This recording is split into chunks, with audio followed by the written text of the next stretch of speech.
Hello दोस्तों, YouTube channel के इस प्लेटफॉर्म पर आप सभी लोगों का दिल खोलकर स्वागत है।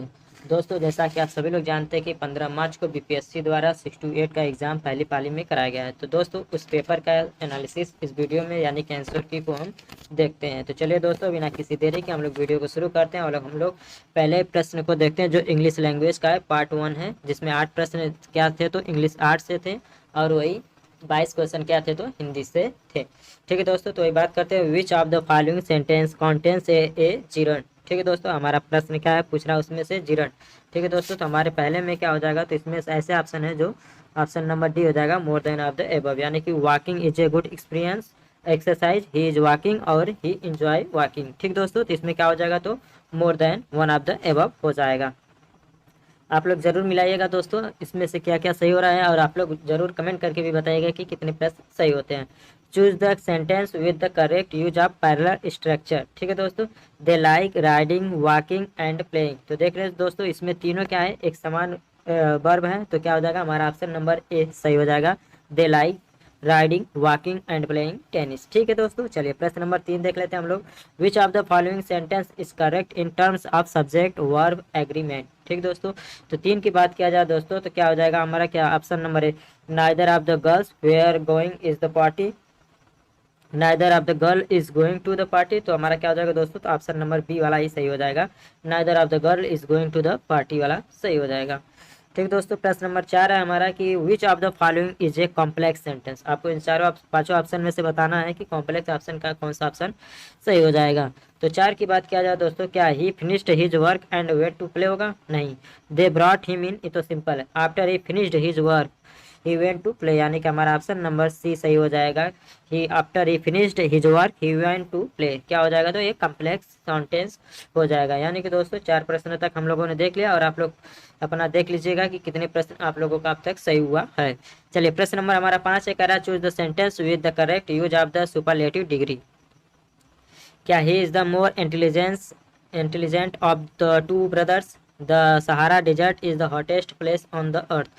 ठीक है दोस्तों, तो हमारा क्या हो जाएगा 5 का बी वाला ही सही हो जाएगा। This is the most tallest building, ये नहीं होगा। ठीक है, तो बी वाला ही सही है। ठीक है, चलिए आगे बढ़ते हैं। प्रश्न 6 हमारा, choose the sentence that correctly changes the direct speech into indirect speech. तो 6 नंबर की बात किया जाए दोस्तों, she said that she was going to the party, ये वाला सही लग रहा है। She said I was going, नहीं। She said I am going to the party, she वाला भी नहीं सही, यानी कि हमारा ऑप्शन नंबर ए वाला ही सही हो जाएगा। अच्छा का क्या हो जाएगा दोस्तों, तो हमारा option number A, she said that she was going to the party, इसका बिल्कुल सही जवाब हो जाएगा। प्रश्न नंबर 7 देखते हैं दोस्तों, विच of the following is a coordinate conjunction. तो 7 नंबर की बात किया जाए, क्या हाउ एवर है कंजक्शन, बिकॉज है, एंड है, तो क्या हो जाएगा दोस्तों, एंड हमारा क्या हो जाएगा तो कंजक्शन हो जाएगा। चलिए दोस्तों, इंग्लिश का लास्ट क्वेश्चन यानी 8वें को देखते हैं हम लोग। कह रहा है कि find out the correct possessive pronoun. इसमें से चारों ऑप्शन में से देखना है, 3 ऑप्शन में से कि पॉसेसिव प्रोनाउन कौन सा है। दैट लैपटॉप बिलोंग्स टू, तो कौन सा प्रोनाउन यहाँ पर यूज होगा, तो क्या हो जाएगा दोस्तों, देयर से यूज हो जाएगा, यानी कि हमारा ऑप्शन नंबर बी सही हो जाएगा। ठीक है दोस्तों, तो ये हमारा था इंग्लिश का लैंग्वेज में। चलिए अब हिंदी को देख लेते हैं। प्रश्न हमारा हिंदी है, यहाँ पर कुछ गद्यांश है, इसको एक बार आप पढ़ लीजिए। जापान एक छोटा द्वीप है, यह चीन से पूर्व में स्थित है। जापानी बड़े परिश्रमी होते हैं, ये लोग बहुत खूब साफ सफाई से रहते हैं, उनका घर एक सुंदर फुलवारी सा लगता है, ये अपने देश के लिए कुछ करने को तैयार रहते हैं। आज संसार जापानी मालों से भरा है, यह लोग सभी चीज़ें बनाते हैं। जापानी नवयुवक दूसरे देशों में जाकर पढ़ते हैं और अपने देश में कल कारखाने खोलते हैं। वहाँ की जलवायु बहुत ठंडी नहीं है, इसलिए देश हरा भरा रहता है। जापानी लोग भारत और मछली खूब खाते हैं। तो चलिए दोस्तों प्रश्नों को देखते हैं। प्रश्न नंबर हमारा 9 है, जापानी नवयुवक दूसरे देशों में जाकर क्यों पढ़ते हैं। दूसरे देशों में घूमने फिरने के अवसर प्राप्त करने के लिए, नहीं। दूसरे देशों में आनंद से समय बिताने के लिए, नहीं। अपने देश में कल कारखाने, हाँ, जैसा कि गद्यांश में आपने पढ़ा, वो लोग दूसरे देशों में क्यों जानते हैं तो अपने देश में कल खाने खोलने के लिए दूसरे देश में जाकर पढ़ते हैं। ठीक है, चलिए प्रश्न नंबर 10 देख लेते हैं। जापानी लोग सभी चीज़ें क्यों बनाते हैं।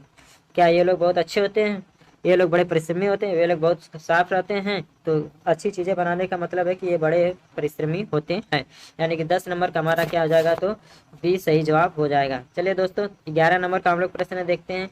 जापानी लोगों की विशेषता क्या होती है? क्या ये लोग बड़े परिश्रमी होते हैं, ये लोग विद्वान होते हैं, ये देशभक्त होते हैं, उपयुक्त में से एक से अधिक या उपयुक्त में से कोई नहीं। तो 11 नंबर की बात किया जाए दोस्तों, तो जो गद्यांश के हिसाब से देखेंगे तो क्या होते हैं, तो ये लोग बड़े परिश्रमी होते हैं, यानी कि 11 का हमारा ऑप्शन नंबर ए सही हो जाएगा। जापानी का घर एक सुंदर फुलवारी सा क्यों लगता है? बड़ी परिश्रमी होने के कारण नहीं, प्रदर्शन प्रिय होने के कारण नहीं, खूब साफ सफाई रहने की आदत के कारण, यानी कि 12 का क्या हो जाएगा, तो हमारा ऑप्शन नंबर सी बिल्कुल सही हो जाएगा, खूब साफ सफाई रहने के कारण। जापान हरा भरा क्यों रहता है? जापानी लोग अपने देश को सुंदर बना कर रखते हैं, जापानी बड़ी परिश्रमी होते हैं, जापान की जलवायु बहुत ठंडी नहीं है। तो क्या हो जाएगा इसका, तो हमारा ऑप्शन नंबर सी सही हो जाएगा, क्योंकि जापान हरा भरा इसलिए रहता है कि जापान की जलवायु बहुत ठंडी नहीं है। चलिए प्रश्न नंबर 14 देख लेते हैं। कह रहा है स्थल का वह द्वीप शब्द का अर्थ है, स्थल का वह भाग जो चारों ओर जल से घिरा है, या स्थल का वह भाग जो चारों ओर पर्वत से घिरा है, स्थल का वह भाग जो चारों ओर से वन से घिरा है। तो क्या हो जाएगा दोस्तों, हमारा ऑप्शन नंबर ए, जो चारों ओर से जल से घिरा हो उसे क्या कहते हैं हम लोग, तो द्वीप कहते हैं। ठीक है दोस्तों, चलिए प्रश्न नंबर 15 देख लेते हैं। एक गद्यांश और दिया है, पढ़ लेते हैं एक बार। मनुष्य के जीवन में सबसे अच्छा समय लड़कपन है, इस समय मनुष्य को किसी प्रकार की चिंता नहीं होती है, माँ बाप उसके बड़े प्रेम से पालते हैं, जहाँ तक बस चलता है उसको वे आराम देते हैं। केवल इतना ही नहीं, अपनी संतान के सुख के लिए माता पिता स्वयं बहुत कष्ट सहते हैं। दुख की बात है कि कुछ लोग माता पिता के त्याग और सेवा को भूल जाते हैं, उन्हें दुख पहुंचाते हैं। ऐसे लोग समाज तथा देश का कल्याण नहीं कर सकते। चलिए दोस्तों प्रश्नों को अब हम लोग देखते हैं। प्रस्तुत गद्यांश का उपर्युक्त शीर्षक है, क्या जीवन का बुरा समय लड़कपन है, माता पिता का संतान से प्रेम, जीवन का सुनहरा समय लड़कपन। तो 15 नंबर की बात किया जाए दोस्तों, तो हमारा ऑप्शन नंबर भी हो जाएगा माता पिता का संतान से प्रेम, इसका उपयुक्त शीर्षक हो जाएगा। ठीक है, चलिए आगे बढ़ते हैं। प्रश्न नंबर 16 देख लेते हैं। गद्यांश में रेखांकित ऐसे लोग का क्या अर्थ है? तो जो अपने माता पिता के त्याग और सेवा को भूलकर उन्हें दुख पहुंचाते हैं। ऑप्शन बी कह रहा है जो अपने माता पिता से उदासीन हो जाते हैं, जो अपने माता पिता को प्रसन्न रहते हैं। तो हमारा क्या हो जाएगा, ऑप्शन नंबर ए, जो अपने माता पिता के त्याग और सेवा को भूलकर उन्हें दुख पहुंचाते हैं। तो 16 का क्या हो जाएगा दोस्तों, तो हमारा ऑप्शन नंबर ए सही हो जाएगा। ठीक है दोस्तों, चलिए प्रश्न नंबर 17 की ओर बढ़ते हैं। प्रश्न नंबर 17 कह रहा है मनुष्य को किसी प्रकार की चिंता कब नहीं होती है? तो सभी लोग आप लोगों ने गद्यांश पढ़ा है, तो उसमें क्या था, तो लड़कपन में किसी भी प्रकार की कोई चिंता नहीं होती है। दुख की बात क्या है, कुछ लोग माता पिता को दुख पहुंचाते हैं, ये भी सही हो सकता है। कुछ लोग माता पिता को घर से बाहर निकाल देते हैं, कुछ लोग माता पिता के त्याग और सेवा को भूल जाते हैं। तो 18 नंबर की बात किया जाए दोस्तों, तो प्रयुक्त में से एक से अधिक हो जाएगा। ठीक है दोस्तों, क्योंकि दुख भी पहुंचाते हैं, माता पिता के त्याग और सेवा को भूल भी जाते हैं, जैसा कि गद्यांश में आप लोगों को बताया गया था। तो इसमें से क्या हो जाएगा, तो 18 को प्रयुक्त में से सभी हो जाएगा। चलिए प्रश्न नंबर 19 की ओर बढ़ते हैं। कह रहे हैं मनुष्य के जीवन का सबसे अच्छा समय है, जाहिर सी बात है हमारा ऑप्शन नंबर बी की तरफ ही चले जाएंगे दोस्तों, क्या, लड़कपन। चलिए माता पिता स्वयं बहुत कष्ट क्यों सहते, अपने संतान के सुख के लिए, संबंधियों के कोप से बचाने के लिए, समाज में अपनी प्रतिष्ठा बनाने के लिए, या उपयुक्त में से एक से अधिक, या उपयुक्त में से कोई नहीं। तो 20 नंबर की बात किया जाए दोस्तों, तो 20 नंबर का क्या हो जाएगा हमारा, तो ऑप्शन नंबर ए सही हो जाएगा, अपने संतान के सुख के लिए माता पिता बहुत से कष्ट सहते हैं। तो 20 का क्या हो गया दोस्तों, तो ए हो गया। चलिए दोस्तों अब हम ग्रामर की तरफ बढ़ते हैं, व्याकरण की तरफ। चलिए अध्यात्म शब्द में कौन सा उपसर्ग लगा है, क्या अधि है? जी हाँ बिल्कुल, हमारा ऑप्शन नंबर ए ही सही हो जाएगा, अधि प्लस आत्म से अध्यात्म बनता है। ठीक है दोस्तों, चलिए आगे बढ़ते हैं। कह रहा है अकर्मक क्रिया है, क्या पाना है, पिटना है, सोना है। तो उपयुक्त में से एक से अधिक, या उपयुक्त में से कोई नहीं। तो दोस्तों हमारा क्या हो जाएगा, तो ऑप्शन नंबर सी क्या है, सोना, तो अकर्मक क्रिया है। राम ने रोटी खाई वाक्य में किस कारक का चिन्ह है, क्या कर्म कारक का है, कर्ता कारक का, या संबंध कारक का है? तो दोस्तों हम बता दें कि 23 नंबर की क्या हो जाएगा, तो ऑप्शन नंबर बी कर्ता कारक इस प्रश्न का सही जवाब हो जाएगा। चलिए गुणवाचक विशेषण की बात किया जाए दोस्तों, क्या कुछ होगा, सब होगा, चार हो जाएगा, या उपयुक्त में से एक से अधिक, या उपयुक्त में से कोई नहीं। तो 24 नंबर की बात किया जाए दोस्तों, तो कुछ क्या है, तो अनिश्चित विशेषण है, और वही चार क्या है, तो संख्यावाचक है। जबकि गुण की बात किया जाए तो इनमें से कोई नहीं है, तो क्या हो जाएगा हमारा ऑप्शन नंबर ही उपयुक्त में से कोई नहीं। ठीक है दोस्तों, चलिए प्रश्न नंबर आगे हम लोग बढ़ते हैं। कह रहा है कि अव्यय है, ऊपर है, बुढ़ापा है, या बूढ़ा है। तो अव्यय की बात किया जाए दोस्तों, जिस पर लिंग कारक और वचन का प्रभाव न पड़े उसे क्या बोलते हैं, तो अव्यय बोलते हैं। तो हमारा ऑप्शन नंबर ए ऊपर क्या हो जाएगा, इसका बिल्कुल सही जवाब हो जाएगा। चलिए प्रश्न नंबर 26 देखते हैं। बताना है आप लोगों को तो दोस्तों कि देशज शब्द है, ठीक है, क्या भात है, लात है, खुरपी है। तो दोस्तों इनमें से तीनों है, तो हमारा क्या हो जाएगा, हमारा ऑप्शन नंबर डी उपयुक्त में से एक से अधिक इसका सही जवाब हो जाएगा। दोस्तों आप लोगों को बताना है निम्नलिखित में से किस शब्द का प्रयोग सदा बहुवचन में प्रयोग होता है। प्राण, आंसू, दर्शन। तो दोस्तों इन तीनों में से जो है प्रयोग क्या होता है, तो बहुवचन में होता है। तो हमारा ऑप्शन नंबर डी भी इसका क्या हो जाएगा, तो बिल्कुल सटीक जवाब हो जाएगा। उपयुक्त में से एक से अधिक 27 का सही जवाब हो जाएगा। बात करते हैं दोस्तों 28 नंबर की। मिठास शब्द में कौन सा प्रत्यय है, क्या आ है, आस है या अ है। ठीक है दोस्तों, तो इसमें से क्या है, तो आस जो है प्रत्यय लगा हुआ है। चलिए प्रश्न नंबर 29 को देख लेते हैं दोस्तों। प्रश्न नंबर 29 कह रहा है कि मध्यम पुरुष सर्वनाम है। हम है, वह है, तू है। तो क्या हो जाएगा दोस्तों 29 नंबर का, तो हमारा ऑप्शन नंबर सी इसका बिल्कुल सही जवाब हो जाएगा। प्रश्न नंबर 30 कह रहा है तत्सम शब्द है। परिवहन है, प्रभाव है, पहिया है। तो क्या हो जाएगा दोस्तों 30 का, तो हमारा ऑप्शन नंबर बी सही हो जाएगा। तो दोस्तों ये प्रश्न थे 30 जो कि लैंग्वेज से संबंधित है। तो आप लोग जरूर बताइएगा कि 30 नंबर तक में 30 प्रश्नों तक आपका कितना सही सवाल सही हुए थे। ठीक है दोस्तों, चलिए दोस्तों हमारा 31 नंबर है प्रश्न। जियो स्टेशनरी उपग्रह अनुमानतः किस ऊंचाई पर होते हैं, क्या 15,000 किलोमीटर, 35,000 किलोमीटर, 981 किलोमीटर, उपयुक्त में से एक से अधिक या उपयुक्त में से कोई नहीं। तो 31 नंबर की बात किया जाए दोस्तों, तो तीनों ऑप्शन में से कोई नहीं है, तो हमारा क्या हो जाएगा, उपयुक्त में से कोई नहीं। दोस्तों आपको बता दें जो ये प्रैक्टिस सेट है, सॉरी पेपर है, यह सेट डी का है। बीपीएससी द्वारा 6 to 8 में जो कराया गया पेपर है सेट डी है। ठीक है दोस्तों, चलिए 32 नंबर की बात करते हैं दोस्तों। किसी परिपथ में कौन सा विद्युत पावर को प्रदर्शित नहीं करता है, क्या आई आर स्क्वायर नहीं करता है, वी आई नहीं करता है या आई स्क्वायर आर नहीं करता है। तो 32 नंबर की बात किया जाए दोस्तों, तो हमारा ऑप्शन नंबर ए सही हो जाएगा। आई आर स्क्वायर इससे संबंधित नहीं है। ठीक है दोस्तों, चलिए साबुन उद्योग का उपजात क्या है, क्या नेफ्थलीन है, कास्टिक सोडा है या ग्लिसरॉल। तो दोस्तों कास्टिक सोडा और ग्लिसरॉल दोनों होते हैं, तो क्या हो जाएगा, हमारा ऑप्शन नंबर डी सही हो जाएगा। उपयुक्त में से एक से अधिक इस प्रश्न का सही जवाब हो जाएगा दोस्तों। ठीक है, चलिए प्रश्न नंबर 34 देख लेते हैं। प्रतिदिन ट्यूब में प्रायः किस पदार्थ का उपयोग किया जाता है, तो किसका, मरकरी वाष्प तथा आर्गन का, सोडियम ऑक्साइड तथा आर्गन का, सोडियम वाष्प तथा नियान का। तो क्या हो जाएगा दोस्तों, तो हमारा ऑप्शन नंबर है मरकरी वाष्प तथा आर्गन का ट्यूब में उपयोग किया जाता है। प्रश्न नंबर 35 हमारा, रक्त में कौन सा तरल माध्यम होता है, क्या बिम्बाणु होते हैं जिसमें प्लेटलेट्स बोलते हैं, प्लाविका जिसे प्लाज्मा, लसिका या लिम्फ। तो क्या बोलते हैं दोस्तों, तो प्लाविका या प्लाज्मा बोलते हैं जो एक तरल माध्यम में होता है। ठीक है दोस्तों, चलिए प्रश्न नंबर 36 देख लेते हैं। पाचन के बाद प्रोटीन किसमें परिवर्तित होते हैं, क्या अमीनो एसिड में, स्टार्च में, कार्बोहाइड्रेट में, उपयुक्त में से एक से अधिक या उपयुक्त में से कोई नहीं। तो 36 नंबर की बात किया जाए दोस्तों, तो 36 नंबर का क्या हो जाएगा, हमारा ऑप्शन नंबर ए एमिनो एसिड इसका सही जवाब हो जाएगा। ठीक है दोस्तों, क्या हो जाएगा, तो एमिनो एसिड इसका बिल्कुल सही जवाब हो जाएगा। क्लोरीन की रासायनिक अभिक्रिया के कारण जब वातावरण में क्लोरोफ्लोरोकार्बन यानी कि CH4 निर्मुक्त होते हैं तो निम्नलिखित में से क्या विनष्ट होता है। तो 37 नंबर की बात किया जाए दोस्तों, क्या हमारा beta molecule, ozone molecule, helium molecule. तो क्या होता है दोस्तों, ओजोन मॉलिक्यूल होता है। सभी लोग जानते हैं CH6 से क्या हो रहा है, तो ओजोन का क्षरण हो रहा है।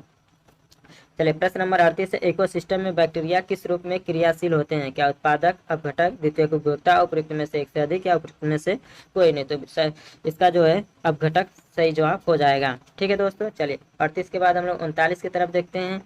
प्रश्न का स्तर जो है वो एकदम हार्ड भी नहीं कर सकते, लेकिन इसको इजी भी नहीं कर सकते, मॉडरेट से भी थोड़ा सा ऊपर बोल सकते हैं आप लोग। हाल ही में ताइवान के निर्वाचित राष्ट्रपति लाई चिंगते को उनकी चुनावी जीत पर बधाई देने के बाद किस देश की सरकार ने फिलीपींस के राष्ट्रपति फर्डिनांड मार्कोस जूनियर को आग से न खेलने की चेतावनी दी है। तो किसने दोस्तों, तो 39 का क्या हो जाएगा, तो हमारा ऑप्शन नंबर ए चीन इसका सही जवाब हो जाएगा। विश्व आर्थिक मंच के संस्थापक कौन थे जिनकी 54वीं वार्षिक बैठक 2024 में दावोस स्विट्जरलैंड में हुई थी। तो 40 नंबर की बात किया जाए दोस्तों, क्या पियरने वार्नर, बोर्गे ब्रेंडे या फ्लास स्वाब हो जाएगा। तो क्या हो जाएगा दोस्तों, तो हमारा ऑप्शन नंबर सी इसका सही जवाब हो जाएगा 40 नंबर का। ठीक है, चलिए 41 को देख लेते हैं। भारत ने निम्नलिखित में से किस देश में फरवरी 2024 के दूसरे सप्ताह में अपना एकीकृत भुगतान इंटरफेस यानी कि यूपीआई सिस्टम लॉन्च किया है। ठीक है दोस्तों, तो 2024 के दूसरे सप्ताह की बात किया जाए दोस्तों, तो 41 नंबर का क्या हो जाएगा, तो हमारा ऑप्शन नंबर बी श्रीलंका इसका सही जवाब हो जाएगा। ठीक है दोस्तों, क्या हो जाएगा, तो श्रीलंका इसका सही जवाब हो जाएगा। भारत के निम्नलिखित में से किस राज्य ने 6 फरवरी 2024 को राज्य विधानसभा में समान नागरिक संहिता यूसीसी 2024 विधेयक पेश किया और ऐसा करने वाला वो पहला राज्य बना। तो सभी लोग जानते हैं दोस्तों कौन बना है, तो उत्तराखंड बना है, जो कि कर्नाटक, राजस्थान और हिमाचल प्रदेश ऑप्शन में दिया है, तो जो कि इनमें से कोई नहीं है। तो क्या हो जाएगा हमारा ऑप्शन नंबर ई, उपयुक्त में से कोई नहीं। इसका सही जवाब क्या हो जाएगा दोस्तों, तो उत्तराखंड इसका सही जवाब हो जाएगा। CAR-T सेल थेरेपी, जिसे हाल ही में भारत के दवा नियामक द्वारा अनुमोदित किया गया है, रोगी की प्रतिरक्षा प्रणाली को अनुवांशिक रूप से प्रोग्राम करके किसी बीमारी से लड़ने के लिए अग्रणी उपचार है। तो किसका है दोस्तों, तो कैंसर का है। किसका है दोस्तों, तो कैंसर का है। यानी 43 का हमारा ऑप्शन नंबर ए बिल्कुल सही जवाब हो जाएगा। चलिए प्रश्न नंबर 44 देख लेते। उस ब्रिटिश गिटार वादक का नाम बताया जिसने जाकिर हुसैन और 3 अन्य भारतीयों के साथ दिस मोमेंट पर सर्वश्रेष्ठ वैश्विक संगीत एल्बम के लिए 2024 ग्रैमी पुरस्कार जीता है। तो 44 नंबर की बात किया जाए दोस्तों, तो जॉन मैगलॉगलिन। ठीक है दोस्तों, जॉन मैगलॉगलिन इसका सही जवाब हो जाएगा। बिहार सरकार द्वारा निम्नलिखित में से किसके लाभ के लिए मिशन दक्ष शुरू किया गया है, तो शैक्षणिक रूप से कमजोर बच्चों के लिए यह दक्ष मिशन शुरू किया गया है। ठीक है, ओडिशा में गुप्तेश्वर शिव मंदिर से सटा प्रसिद्ध गुप्तेश्वर वन, जिसे हाल ही में चौथा जैव विविधता विरासत स्थल घोषित किया गया है, किस जिले में स्थित है। तो 46 नंबर की बात किया जाए दोस्तों, तो कहाँ पर है, तो बारीबादा में स्थित है। कहाँ है दोस्तों, तो बारीबादा। 46 नंबर का क्या हो जाएगा, तो हमारा ऑप्शन नंबर सी इसका सही जवाब हो जाएगा। बाल्टोरो हिमनद अवस्थित है कृपंजाल में, जास्कर में, काराकोरम में, उपयुक्त में से एक से अधिक या उपयुक्त में से कोई नहीं। तो 47 नंबर की बात किया जाए दोस्तों, तो 47 नंबर क्या हो जाएगा, तो काराकोरम में बोल्टारो हिमनद अवस्थित है। केंद्रीय उच्च भूमि के संबंध में निम्नलिखित कथनों में से कौन सा सही है। इसका पश्चिमी भाग मालवा पठार है, या दक्कन पठार का भाग है, या अरावली से घिरा है, उपयुक्त में से एक से अधिक या उपयुक्त में से कोई नहीं। तो 48 नंबर की बात किया जाए दोस्तों, तो 48 नंबर का क्या हो जाएगा, तो उपयुक्त में से एक से अधिक इसका सही जवाब हो जाएगा।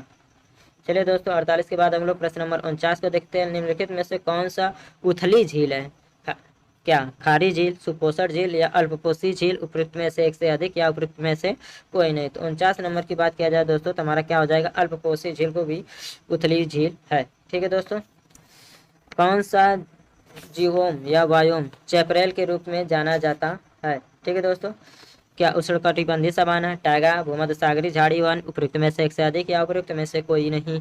तो 50 की बात किया जाए दोस्तों, तो भूमध्य सागरीय झाड़ी वन को क्या बोलते हैं, तो चैपरेल के रूप में हम लोग जानते हैं। ठीक है दोस्तों, चलिए प्रश्न नंबर 51 को देख लेते हैं दोस्तों।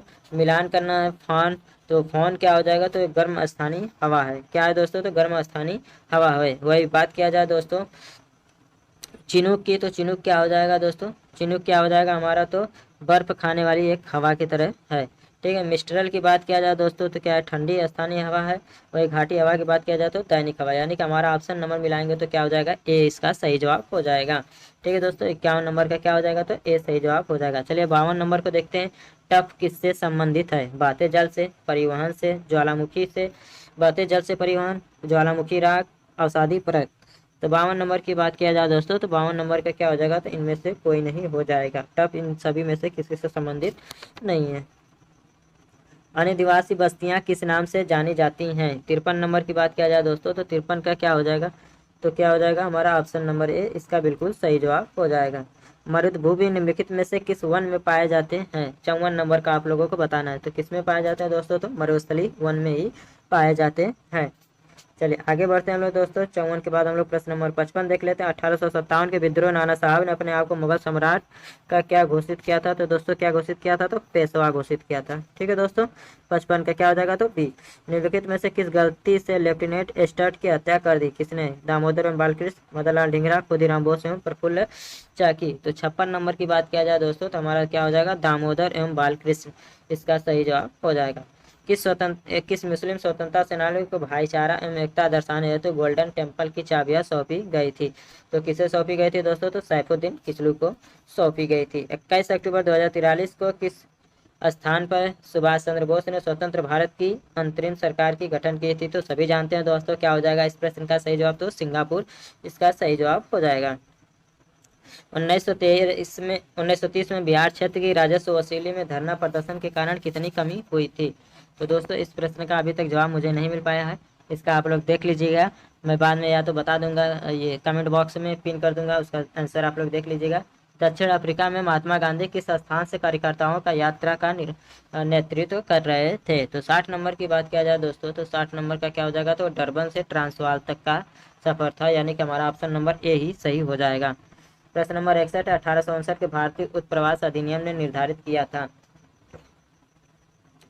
क्या बागान श्रमिकों को बिना अनुमति के चाय बागान छोड़ने की अनुमति नहीं थी? जी हाँ, बिल्कुल यही कारण था, यानी कि हमारा ऑप्शन नंबर ए सही हो जाएगा। बागान श्रमिकों को बिना अनुमति के चाय बागान छोड़ने की अनुमति नहीं थी। देहरादून में इंपीरियल फॉरेस्ट रिसर्च इंस्टीट्यूट की स्थापना किस वर्ष की गई थी? तो 62 नंबर की बात किया जाए दोस्तों, क्या 1905 में, 1906 में या 1904 में? तो इंपीरियल फॉरेस्ट रिसर्च की बात किया जाए दोस्तों तो सॉरी 62 का क्या हो जाएगा, हाँ 1906 इसका सही जवाब हो जाएगा। क्या हो जाएगा दोस्तों, तो 1906 में किया गया था। चलिए प्रश्न नंबर देख लेते हैं हम लोग 63। ठीक है दोस्तों, तो 63 की बात किया जाए दोस्तों तो आप लोगों को बताना है, तो x बराबर 3/2 का स्क्वायर मल्टीप्लाई 2/3 के पावर -2, तो इसका और हो तो x की पावर -2 का मान क्या होगा? ठीक है दोस्तों, क्या है x की पावर -2 का मान पूछ रहा है, तो क्या हो जाएगा दोस्तों, तो हमारा ऑप्शन नंबर सी इसका सही जवाब हो जाएगा, 2/3 के पावर 12। क्या हो जाएगा दोस्तों, तो 2/3 के पावर 12 इसका सही जवाब हो जाएगा। 1000 पर 2 वर्ष के लिए 4% प्रतिवर्ष की दर से चक्रवृद्धि ब्याज बताना है, तो 64 नंबर के क्या हो जाएगा दोस्तों, तो इनमें से कोई नहीं इसका सही जवाब होगा। ठीक है दोस्तों, क्या हो जाएगा, तो इनमें से कोई नहीं इनका सही जवाब हो जाएगा। चलिए आगे बढ़ते हैं हम लोग। एक नियमित बहुभुज जिसके प्रत्येक बायकोण की मार्ग 45 अंश है, तो भुजाओं की संख्या तो कितनी हो जाएगी दोस्तों, तो हमारा 8 इसका सही जवाब हो जाएगा। 65 का क्या हो जाएगा, तो ऑप्शन नंबर बी बिल्कुल सही जवाब हो जाएगा। एक घनाकार बर्तन 10 सेंटीमीटर लंबा 8 सेंटीमीटर चौड़ा है, 480 घन सेंटीमीटर तरल पदार्थ को रखने के लिए कितना ऊंचा बनाया जाना चाहिए? तो कितना ऊंचा दोस्तों, तो 6 सेंटीमीटर बनाया जाना चाहिए, क्योंकि देखिए 10 8 80, 80 छक्का 480 हो जाएगा, यानी कि 6 इसका बिल्कुल सही जवाब हो जाएगा। किसी संख्या का 4 गुना 60 से उतना ही कम है जितना कि 7 गुना 61 से अधिक है, वह संख्या है। तो 67 नंबर की बात किया जाए दोस्तों तो क्या हो जाएगा, तो हमारा ऑप्शन नंबर ए ही सही हो जाएगा, 11 इसका बिल्कुल सही जवाब हो जाएगा। ठीक है दोस्तों, चलिए आगे हम लोग बढ़ते हैं, प्रश्न नंबर 68 की ओर देखते हैं। एक आयत की चौड़ाई उसकी लंबाई की 3 गुनी है। ठीक है दोस्तों, कितनी है? 3 गुनी है। यदि आयत की परिधि 546 सेंटीमीटर है तो आयत की बीमाएँ, तो दोस्तों हमने सॉल्व किया, आयत की बीमाएँ कितनी आई, तो 156 और 117 आई। तो दोस्तों इसमें देखिए तो 117 है लेकिन 156 नहीं दिया है, यहाँ पर 156 दिया है लेकिन 117 नहीं दिया है, तो क्या हो जाएगा हमारा ऑप्शन ई हो जाएगा, उपयुक्त में से कोई नहीं। ठीक है दोस्तों, इसका क्या है, 156 और 117 इसका आया हुआ है। एक बैग में 187 रुपये हैं, 1 रुपये 50 पैसे और 10 पैसे के सिक्कों के रूप में 3:4:5 के अनुपात में, बैग में प्रत्येक प्रकार के सिक्कों की संख्या क्रमशः कितनी है? तो 69 नंबर का जब आप लोग सॉल्व करेंगे तो दोस्तों क्या हो जाएगा, हमारा ऑप्शन नंबर सी इसका सही जवाब हो जाएगा। यदि वृत्त की त्रिज्या 40% बढ़ा दी गई हो तो उसका क्षेत्रफल कितना बढ़ जाएगा? तो 70 का क्या हो जाएगा दोस्तों, तो हमारा ऑप्शन नंबर सी सही जवाब हो जाएगा, कितना 96% बढ़ जाएगा। कितना दोस्तों, तो 96% इसका सही जवाब हो जाएगा। चलिए दोस्तों, ये था हमारा किसका, तो सामान्य अध्ययन का यानी कि जनरल स्टडीज का। ठीक है दोस्तों, चलिए 71 नंबर की बात किया जाए दोस्तों, तो मोहन ₹20 मूल्य का शेयर 9% लाभांश का भुगतान करके खरीदता है, वो अपने धन पर 12% ब्याज चाहता है, प्रति शेयर का बाजार भाव है। तो इसमें से इसका जो सॉल्व करेंगे दोस्तों तो क्या आ जाएगा, तो 15 रुपये आ जाएगा। कितना आएगा दोस्तों, तो 15 रुपये इसका सही आ जाएगा। तो यानी 71 नंबर का क्या हो जाएगा, हमारा ऑप्शन नंबर सी सही हो जाएगा। चलिए 72 को देख लेते हैं। यदि एक संख्या को 342 से भाग करने पर 47 शेषफल बचता है, यदि उसी संख्या को 19 से भाग करेंगे तो शेषफल क्या बचेगा?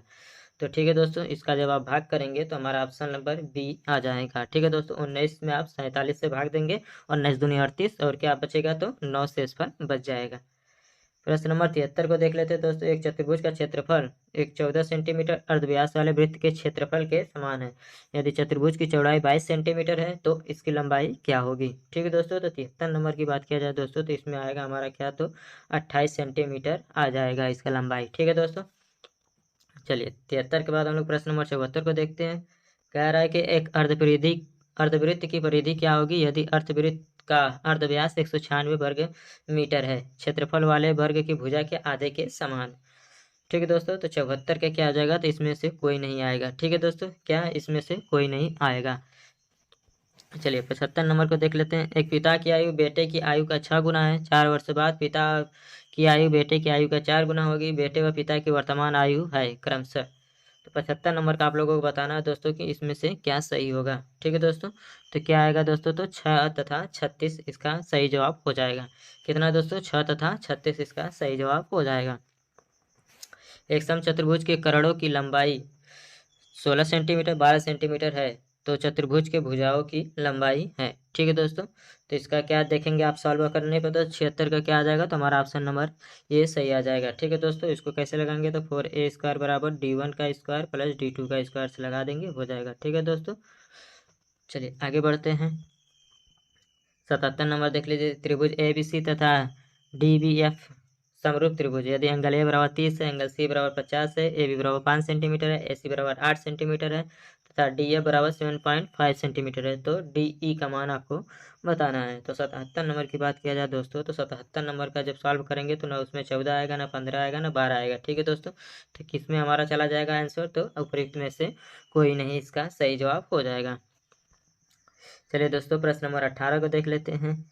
5 सेंटीमीटर अर्धव्यास वाले के एक वृत्त की इसके बिंदु पर P है, एक स्पर्श रेखा PQ वृत्त के केंद्र O से निकलने वाली एक रेखा Q पर मिलती है, जहां OQ बराबर 12 सेंटीमीटर है, तो PQ की लंबाई। दोस्तों इसको सॉल्व करने पर आप लोगों को क्या मिलेगा, मैं बता दे रहा हूँ कि अंडर रूट कितना आएगा, तो अंडर रूट 119 आएगा, यानी कि करड़ी में 119 सेंटीमीटर इसका सही जवाब होगा। चलिए दोस्तों, 78 की बात के बाद हम लोग 79 नंबर को देख लेते हैं। दो घनों जिनमें से प्रत्येक का आयतन 64 घन सेंटीमीटर है के संलग्न फलकों को मिलाकर एक ठोस बनाया जाता है, इससे प्राप्त घनाभ का पृष्ठीय क्षेत्रफल होगा। ठीक है दोस्तों, तो 79 की बात किया जाए दोस्तों, तो क्या आ जाएगा, 160 वर्ग सेंटीमीटर हो जाएगा। क्या हो जाएगा दोस्तों, तो 160 वर्ग सेंटीमीटर हो जाएगा। आप यहाँ पर देख रहे हैं कि क्या है, आयतन क्या है, तो 64 सेंटीमीटर है, यानी कि L बराबर B बराबर H क्या आ जाएगा, तो 4 सेंटीमीटर आ जाएगा। कितना आ जाएगा दोस्तों, तो 4 सेंटीमीटर। और अगर दो घनों के मिलाएंगे तो आप लोग क्या हो जाएगा, लंबाई दोगुना हो जाएगा, लंबाई क्या हो जाएगा, 8 हो जाएगा। बी क्या हो जाएगा, सेम रहेगा 4, और एच बी क्या रहेगा, तो 4 ही रहेगा। ठीक है दोस्तों, और इस प्रकार पृष्ठीय क्षेत्रफल निकालेंगे तो 160 वर्ग सेंटीमीटर आएगा। यल का मान 8 रख दीजिएगा, बी का 4 और एच का 4। चलिए 80 नंबर को देख लेते हैं। एक पहिए का अर्धव्यास 21 सेंटीमीटर है, 924 मीटर की दूरी तय करने से यह कितने चक्र लगाएगी। ठीक है दोस्तों, तो 80 की बात किया जाए दोस्तों, तो इसका क्या आएगा, तो 700 आएगा। कितना दोस्तों, तो 700 इसका आएगा।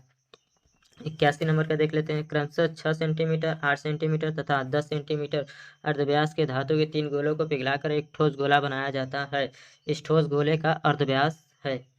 तो 81 नंबर की बात किया जाए दोस्तों, तो हमारा क्या आएगा, तो 12 सेंटीमीटर आएगा। ठीक है दोस्तों, 6 सेंटीमीटर 8 सेंटीमीटर तथा 10 सेंटीमीटर अर्धव्यास के धातु के 3 गोलों को पिघलाकर जो एक ठोस गोला बनाया जाएगा, उसका जो है अर्धव्यास क्या आएगा, तो 12 सेंटीमीटर आएगा। चलिए प्रश्न नंबर 82 देख लेते हैं। यदि थीटा एक न्यून कोण है तथा कॉस थीटा बराबर 3/5 है, तो sine theta tan theta -1/2 tan square theta बराबर है। ठीक दोस्तों, तो क्या आ जाएगा इसमें, तो 3/160 आ जाएगा। ठीक है दोस्तों, कितना, तो 3/160 इसका उत्तर आ जाएगा। के किस मान के लिए समीकरण kx² प्लस kx प्लस 1 बराबर -4x² - x के वास्तविक व समान मूल होंगे। ठीक है दोस्तों, तो इसको आप कैसे लगाएंगे, d² बराबर b² - 4ac से लगा देंगे। ठीक है दोस्तों, d² बराबर 4ac और d का मान 0 आना चाहिए, रख देंगे। ठीक है, तो यहाँ से आप सॉल्व करेंगे तो x का मान जो है, और सॉरी k का मान क्या है, निकल कर आ जाएगा। ठीक है दोस्तों, तो k का मान क्या निकल के आ जाएगा दोस्तों, तो इसमें से 2 आंसर आएंगे। ठीक है, तो उपयुक्त में से एक से अधिक इसका सही जवाब हो जाएगा। ठीक है दोस्तों, उपयुक्त में से एक से अधिक हो जाएगा। चलिए 84 नंबर की बात किया जाए दोस्तों, तो एक समांतर श्रेणी का तीसरा पद 5 है, सातवां पद 9 है, तो 17वां पद पूछ रहा है। ठीक है दोस्तों, तो 84 नंबर की बात किया जाए तो क्या आ जाएगा हमारा, तो 19 इसका सही जवाब हो जाएगा। ऑप्शन नंबर सी 19 इसका बिल्कुल सही जवाब हो जाएगा। चलिए दोस्तों 85 के नंबर हम लोग देखते हैं। कह रहा है कि एक रेखा जो बिंदु 3 5 से होकर गुजरती है तथा रेखा x + 5y - 4 बराबर 0 के लंबवत है का समीकरण है। ठीक है दोस्तों, तो 85 की बात किया जाए दोस्तों, तो कौन सा समीकरण बनाएगा, तो 5x - y - 10 = 0 इसका समीकरण बनेगा। 86 को देख लेते हैं। यदि एक वृत्त की परिधि व अर्धव्यास में 37 सेंटीमीटर का अंतर है, तो वृत्त की परिधि है। ठीक दोस्तों, तो 86 की बात किया जाए तो कितना आ जाएगा दोस्तों, तो 44 सेंटीमीटर इसका सही जवाब होगा। अगर आप लोगों ने 44 नंबर पर क्लिक किया है तो दोस्तों आप लोगों का बिल्कुल सही है। एक वर्ग का क्षेत्रफल एक चतुर्भुज के क्षेत्रफल का 3/5 भाग है। चतुर्भुज की लंबाई 25 सेंटीमीटर है, चौड़ाई इसकी लंबाई से 10 सेंटीमीटर कम है, वर्ग की परिधि। ठीक दोस्तों, तो 87 की बात किया जाए दोस्तों तो इसका जब सॉल्व करेंगे आप लोग तो 60 सेंटीमीटर आ जाएगा। कितना दोस्तों, 60 सेंटीमीटर आ जाएगा। चलिए आगे देखते हैं हम लोग। इसके बाद इसमें साइंस के भी प्रश्नों को मिलेगा। एक छड़ी व इसकी परछाई की लंबाई का अनुपात एक संबंधित कड़ी में 3 है, तो सूर्य का उन्नयन कोण होगा। ठीक है दोस्तों, तो सूर्य का उन्नयन कोण की बात किया जाए तो 88 का क्या हो जाएगा, तो हमारा ऑप्शन नंबर बी सही हो जाएगा। 30 अंश इन्होंने यहाँ पर सही बनाया, यहाँ पर 1 हो जाएगा, यहाँ पर कड़ी में 3, तो यही हमारा क्या हो जाएगा, उन्नयन कोण। यहाँ क्या हो जाएगा, तो उन्नयन कोण 30 अंश बनेगा, क्योंकि कड़ी इनके सामने का भुजा क्या होती है, अरे कोण क्या होती है, तो 60 अंश और 1 के सामने का 30 अंश। ठीक है, चलिए आगे बढ़ते हैं। 64 लीटर मिश्रण में दूध एवं पानी का अनुपात 5:3 है। इस मिश्रण में कितना पानी मिलाया जाए कि अनुपात 3:5 हो जाए। तो 89 का क्या हो जाएगा, तो 42 सही 2/3 लीटर मिलाया जाएगा। कितना दोस्तों, तो 42 सही 2/3 लीटर मिलाना पड़ेगा। 5 वर्ष पूर्व मीनू की आयु अमन की आयु से 3 गुना थी। 10 वर्ष बाद मीनू की आयु अमन की आयु से 2 गुना होगी। मीनू तथा अमन की वर्तमान आयु है। तो 90 का तो किस में आ जाएगा दोस्तों, 90 का तो 50 वर्ष तथा 20 वर्ष हो जाएगा। कितना दोस्तों, 50 वर्ष तथा 20 वर्ष इसका बिल्कुल सही जवाब हो जाएगा। चलिए प्रश्न नंबर 91 देख लेते हैं। यदि प्रथम n प्राकृतिक संख्याओं का माध्य 3n/5 है तो n का मान है। ठीक दोस्तों, क्या, तो n का मान होगा। तो 91 नंबर की बात किया जाए दोस्तों तो इसका जो है 5 सही हो जाएगा। कितना दोस्तों, 5 सही हो जाएगा। एक थैले में 5 सफ़ेद 8 लाल तथा 4 जामुनी रंग की गेंदें हैं। यदि हम थैले से एक गेंद यादृच्छिक रूप से निकालते हैं तो जामुनी गेंद प्राप्त नहीं होने की प्रायिकता क्या है। 92 का को बताना है दोस्तों, तो 92 में इनमें से कोई नहीं हो जाएगा। क्या दोस्तों, इनमें से कोई नहीं हो जाएगा, या इसका आंसर लगभग 7.6 आया, 0.76 आया। हो सकता है कि ये भी ले ले, इतना आंसर आया है 0.76। ठीक है, तो उपरोक्त में से कोई भी नहीं ले सकता है, या ये 7.74 है, 0.74। अगर 0.76 रहता तो ले सकते थे। ठीक है, चलिए आगे बढ़ते हैं। यदि दो सिक्कों को एक साथ उछाला जाता है तो कम से कम एक जीत प्राप्त होने की क्या प्रायिकता होगी। तो 93 नंबर में क्या हो जाएगा दोस्तों, तो ऑप्शन नंबर बी हो जाएगा 3/4। ठीक है दोस्तों, दो सिक्कों को उठाएंगे तो 4 पहलू बनेंगे। ठीक है, उसमें से जीत केवल प्राप्त होने की क्या प्रायिकता होगी, कम से कम एक, तो वही 3/4 होगी। ठीक है, चलिए आगे बढ़ते हैं हम लोग। 94, राम एक काम को 60 दिन में पूरा कर सकता है, वह 15 दिन काम करता है, और फिर श्याम बचे हुए काम को अकेले 30 दिन में पूरा करता है। दोनों इकट्ठे इस काम को कितने दिन में पूरा करेंगे। तो इसमें जो सही जवाब होगा दोस्तों ना, वो ऑप्शन नंबर बी होगा, 24 दिन। कितना दोस्तों, 24 दिन इसका सही जवाब हो जाएगा। 95 देख लेते हैं। स्वाति स्टॉक बाजार में 1,87,000 निवेश करती है, जो उसकी वार्षिक आय का 20% है। उसका मासिक आय कितना है। तो 95 नंबर में क्या हो जाएगा दोस्तों, तो अगर सॉल्व करेंगे तो लगभग में ये जो तीनों ऑप्शन दिए गए हैं इनमें से कोई नहीं आ पाएगा। ठीक है दोस्तों, उपयुक्त में से कोई नहीं। मैंने सॉल्व किया है, जबकि वो पन्ना मिल नहीं रहा, नहीं तो आंसर बता देते हैं, लेकिन इन तीनों में से कोई नहीं आया है। ठीक है, एक कबड्डी टीम द्वारा मैचों की एक श्रृंखला में क्रमशः 17, 2, 7, 27 कुछ इस तरीके से अंक अर्जित किए हैं। अंकों की माध्यिका होगी। तो माध्यिका में आप सभी लोग जानते हैं कि इसको आरोही क्रम में लिख लीजिए और उसकी माध्यिका निकालनी पड़ती है। तो 96 नंबर में हमारा जो ऑप्शन आ जाएगा वो बी की तरफ चला जाएगा। 96 का क्या हो जाएगा, तो ऑप्शन बी 10 इसका सही जवाब हो जाएगा। चलिए देखते हैं प्रश्न नंबर आगे की तरफ। 97, एक संख्या का 4/7 भाग दूसरी संख्या के 40% के समान है। प्रथम संख्या और दूसरी संख्या में अनुपात है। तो आपको बताना पहली संख्या और दूसरी संख्या में अनुपात क्या होगा। तो क्या होगा दोस्तों, तो 7:10 ठीक दोस्तों, 7:10 इसका सही जवाब हो जाएगा, यानी ऑप्शन नंबर बी सही हो जाएगा। एक 120 मीटर लंबी रेलगाड़ी प्लेटफॉर्म पर खड़े व्यक्ति को पार करने में 10 सेकंड का समय लेती है। रेलगाड़ी की गति मीटर प्रति सेकंड है। ये तो बहुत ही सिंपल है, सभी लोग जानते होंगे। चाल बराबर दूरी बट्टे समय हो जाएगा, 120 में 10 से भाग दे देंगे तो 12 मीटर प्रति सेकंड आ जाएगा। 4 अंकों से सबसे बड़ी संख्या जिसे 15, 18, 21 तथा 24 से भाग करने पर क्रमशः 11, 14, 17 तथा 20 शेषफल बचे। ठीक है दोस्तों, तो ऐसी कौन सी संख्या है 99, तो वो है 75 और 56। कितना है दोस्तों, 75 और 56 वह संख्या होगी। चलिए, एक परीक्षा में 35% विद्यार्थी हिंदी में, 75% गणित में, 20% दोनों विषयों में अनुत्तीर्ण होते हैं। दोनों विषयों में उत्तीर्ण विद्यार्थियों की प्रतिशत है। ठीक है दोस्तों, तो आपको क्या करना है दोस्तों, इसमें क्या हो जाएगा 100 नंबर में, तो हमारा ऑप्शन नंबर सी हो जाएगा 40%। कितना दोस्तों, तो 40%। चलिए आगे बढ़ते हैं। 101 देख लेते हैं। एक संख्या को 3 से भाग करने पर शेषफल 1 बचता है। यदि भागफल को 2 से भाग करते हैं तो शेषफल 1 बचता है। यदि संख्या को 6 से भाग करते हैं तो शेषफल क्या होगा।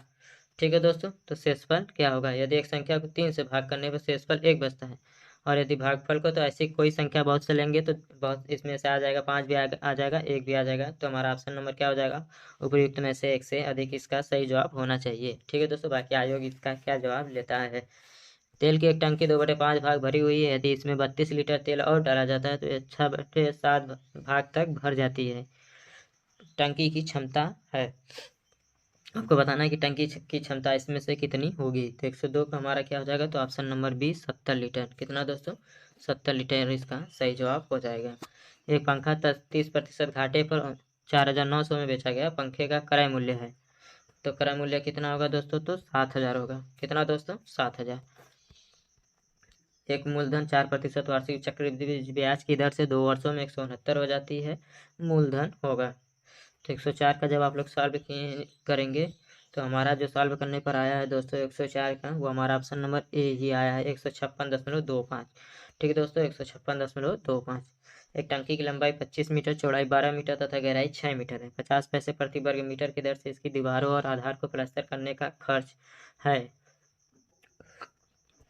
तो इसका जो है ऑप्शन नंबर बी आया है 372 सॉल्व करने के बाद। कितना दोस्तों, 372 सॉल्व करने के बाद आया है। एक गोले का आयतन एक 6 सेंटीमीटर आधार तथा 24 सेंटीमीटर ऊंचाई वाले शंकु के समान है। गोले का अर्धव्यास है।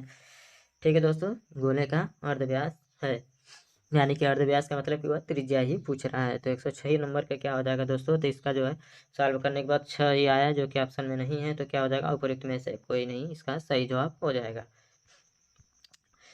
समीकरण 6x-3y + 10 = 0 तथा -2x + y - 0 बराबर को दर्शाने वाली रेखाएं हैं। क्या प्रतिच्छेदी है, समपाती है, समांतर है, उपयुक्त में से एक से अधिक या उपयुक्त में से कोई नहीं। तो 107 नंबर की बात किया जाए दोस्तों तो हमारा क्या हो जाएगा, ये समानांतर हो जाएगा। क्या हो जाएगा दोस्तों, तो समानांतर हो जाएगा, यानी ऑप्शन नंबर सी बिल्कुल इसका सही जवाब हो जाएगा। राम बहाव के साथ 2 घंटे में 20 किलोमीटर तथा बहाव के विपरीत 2 घंटे में 4 किलोमीटर की नौका चला सकता है। बहाव की गति है, तो क्या हो जाएगा दोस्तों, तो 4 किलोमीटर प्रति घंटा। क्या हो जाएगा दोस्तों, 4 किलोमीटर प्रति घंटा इसका बिल्कुल सही जवाब हो जाएगा 108 का। के का या के मान जिसके लिए समीकरण 2x² + kx + 3 = 0 के समान मूल होंगे। ठीक है दोस्तों, तो इसमें क्या करेंगे आप, b² - 4ac = 0 कर देंगे, वहाँ से आप के का मान निकाल लेंगे। तो दोस्तों 109 का क्या हो जाएगा, तो हमारा ऑप्शन नंबर डी वाला चला जाएगा, क्योंकि इसमें क्या आ जाएगा, 2 ऑप्शन आ जाएंगे। cos² 17 - sin² 73 का मान होगा, तो क्या होगा दोस्तों, तो 0 आ जाएगा। कितना दोस्तों, तो 0 इसका आ जाएगा। चलिए दोस्तों यहाँ से हम लोग साइंस का देखते हैं। सीधी रेखा में गति का समीकरण निम्नलिखित में से है। देखिए इन्होंने केवल v = u + at, जबकि v = u - at भी होता है। ऊंचाई पे जाने के लिए क्या होता है, तो माइनस लग जाता है, जब और नीचे ऊपर से नीचे आने के लिए प्लस, तो दोनों समीकरण बनेगा, यानी कि 111 का क्या हो जाएगा, तो हमारा ऑप्शन नंबर डी उपयुक्त में से 1 से अधिक हो जाएगा। निम्नलिखित में से कौन सा ऊर्जा घर्षण बल में शामिल होता है, तो क्या होता है, तो रासायनिक ऊर्जा का ऊष्मीय ऊर्जा में भी और गतिज ऊर्जा का ऊष्मीय ऊर्जा में भी, यानी 112 के क्या हो जाएगा, तो ऑप्शन नंबर डी उपयुक्त में से सभी, यानी कि तीसरा जो है 112 के क्या हो जाएगा, तो डी वाला सही हो जाएगा। जब आप किसी रबर बैंड को स्ट्रेच करते हैं तो ऊर्जा किस रूप से स्टोर होती है, तो किस रूप से स्टोर होती है दोस्तों, तो यांत्रिक में भी होती है और स्थितिज ऊर्जा में भी होती है, यानी कि हमारा क्या हो जाएगा, ऑप्शन नंबर डी की तरफ हम लोग चले जाएंगे, उपयुक्त में से 1 से अधिक। 5 कूलाम के आवेश को 2 बिंदुओं में से जिनके भी 16 वोल्ट का विभवांतर है मूल करने में कितना कार्य किया जाएगा, ठीक है, मूव करने में तो कितना किया जाएगा दोस्तों, तो ऑप्शन नंबर बी 80 जूल इसका सही जवाब आया है। दो द्रव्यमानों के बीच की दूरी को दोगुना कर दिया जाए तो उनके मध्य गुरुत्वाकर्षण बल कितना हो जाएगा। तो सभी जानते हैं दोस्तों 1/r² का अनुपात होता है, तो क्या हो जाएगा 1/4 रह जाएगा। कितना दोस्तों, तो 1/4 रह जाएगा। एवं द्रव्यमान के निकाय को 2r त्रिज्या की कक्षा से 3r त्रिज्या की कक्षा में जाने के लिए कितनी ऊर्जा की आवश्यकता होती है। 116 का बताना है कि क्या सही जवाब होगा। तो हमारा क्या हो जाएगा, तो इसमें से कोई नहीं हो जाएगा, यह तीनों फार्मूला इसका नहीं है। ठीक है दोस्तों, क्या उपयुक्त में से कोई नहीं। 117 के देख लिए, किसी गैस की गतिज ऊर्जा E उसके दाब P का संबंध निम्नलिखित में से कौन सा है। तो 117 में क्या हो जाएगा दोस्तों, तो हमारा ऑप्शन नंबर सी, P बराबर क्या होता है, तो 2/3 E होता है। क्या होता है दोस्तों, तो P बराबर 2/3 E होता है। 1 किलोग्राम संगति का पिंड पृथ्वी द्वारा निम्नलिखित में से किस बल के द्वारा आकर्षित किया जाता है।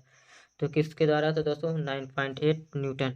ठीक है दोस्तों, क्योंकि भार का मात्रा क्या होता है, तो न्यूटन होता है। कृत्रिम जीन पैदा किया था किसने, तो अरविंद खुराना के द्वारा।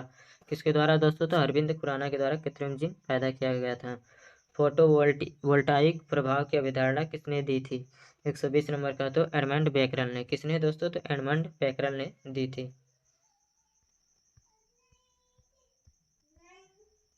मीट्रिक प्रणाली को निम्नलिखित में से किस सरकार ने प्रस्तावित किया था। 121 की बताना है दोस्तों, तो 121 में हम लोगों ने जो है फ्रेंच सरकार, इसका सही जवाब हो जाएगा। ENT विशेषज्ञ द्वारा निम्नलिखित किस तरह का दर्पण का प्रयोग किया जाता है। तो किसका दोस्तों, तो अवतल दर्पण का प्रयोग किया जाता है। किस तार का प्रतिरोध निम्नलिखित में से किससे दिया जाएगा।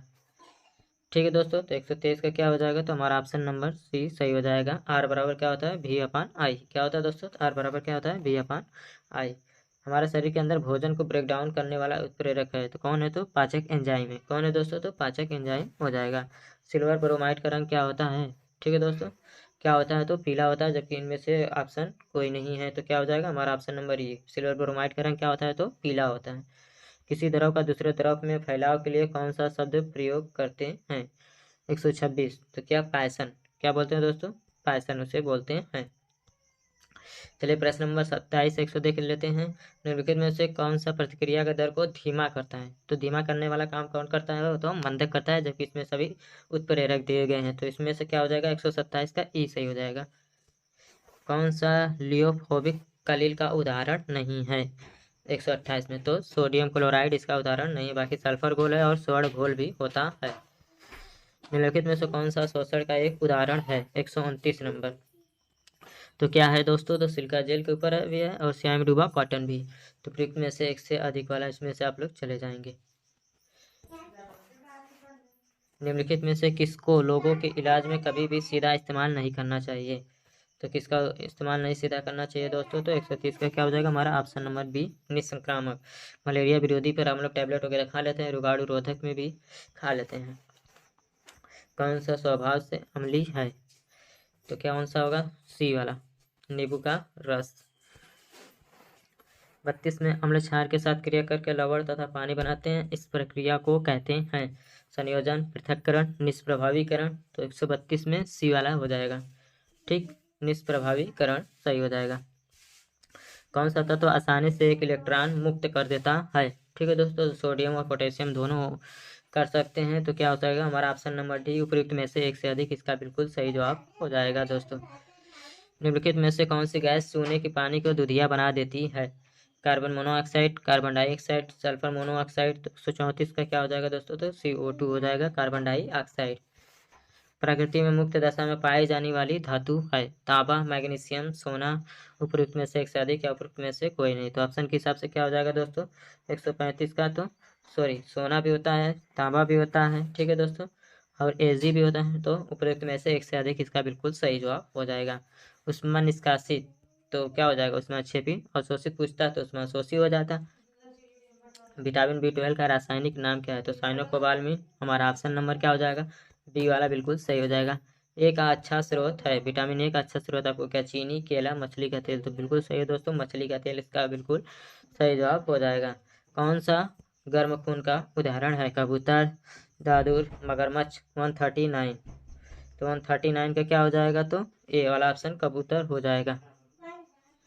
मिर्च में तीखापन तो क्या होता है, कैप्साइसिन के कारण। किसके द्वारा, तो कैप्साइसिन के कारण होता है। नाइट्रेट को नाइट्रोजन में बदलने की प्रक्रिया को क्या कहते हैं? तो क्या बोलते हैं? तो डीनाइट्रोफिकेशन। क्या बोलते हैं दोस्तों? डीनाइट्रिफिकेशन के नाम से जानते हैं। डीएनए का कौन सा भाग प्रोटीन की सूचना देता है? तो जीन देता है। कौन देता है दोस्तों? तो जीन देता है। माता पिता से संतति में पहुंचने वाले लक्षणों को क्या कहते हैं? सभी लोग जानते हैं। क्या बोलते हैं दोस्तों? तो आनुवांशिकता बोलते हैं। दिवाली से आगत तथा निर्गत शिराएं मिलती हैं, तो कहाँ पर मिलती हैं दोस्तों? केंद्रीय शिरा तथा केंद्रीय शिरा तंत्र पर, यानी कि सीएनएस पर। ठीक है दोस्तों, तो 144 का क्या हो जाएगा? ऑप्शन नंबर ए सही हो जाएगा। रतौंधी निम्नलिखित में से किस विटामिन की कमी से होता है? तो सभी लोग जानते हैं विटामिन ए की कमी से होता है। भोजन में संग्रहित ऊर्जा शरीर की कोशिकाओं में किस प्रक्रिया के द्वारा मुक्त की जाती है? तो शोषण के द्वारा होती है दोस्तों। सर्दी जुकाम किसके कारण होते हैं दोस्तों? तो सभी लोग जानते हैं कि वायरस के कारण सर्दी जुकाम होता है। 148 प्रश्न को देख लेते हैं कि कह रहा है कि कान के ड्रम का कंपन निम्नलिखित में से किसके द्वारा होता है? तो किसके द्वारा होता है दोस्तों? तो ध्वनि तरंगों के द्वारा होता है, यानी 148 का क्या हो जाएगा? तो ऑप्शन नंबर बी सही हो जाएगा। मानव शरीर में श्वसन रंजक क्या है? तो श्वसन रंजक की बात किया जाए दोस्तों, तो क्या हो जाएगा? हमारा हीमोग्लोबिन हो जाएगा। क्या हो जाएगा दोस्तों? तो हीमोग्लोबिन इसका सही जवाब हो जाएगा। एक कोशिका मोटी वाहिकाओं को क्या कहते हैं? तो क्या कहते हैं दोस्तों? तो उसे हम लोग धमनी बोलते हैं। तो 150 का क्या हो जाएगा दोस्तों? हमारा ऑप्शन नंबर ए बिल्कुल सही हो जाएगा। तो दोस्तों ये भी था साइंस का। यही से हमारा 150 प्रश्नों की श्रृंखला भी पूरी होती है।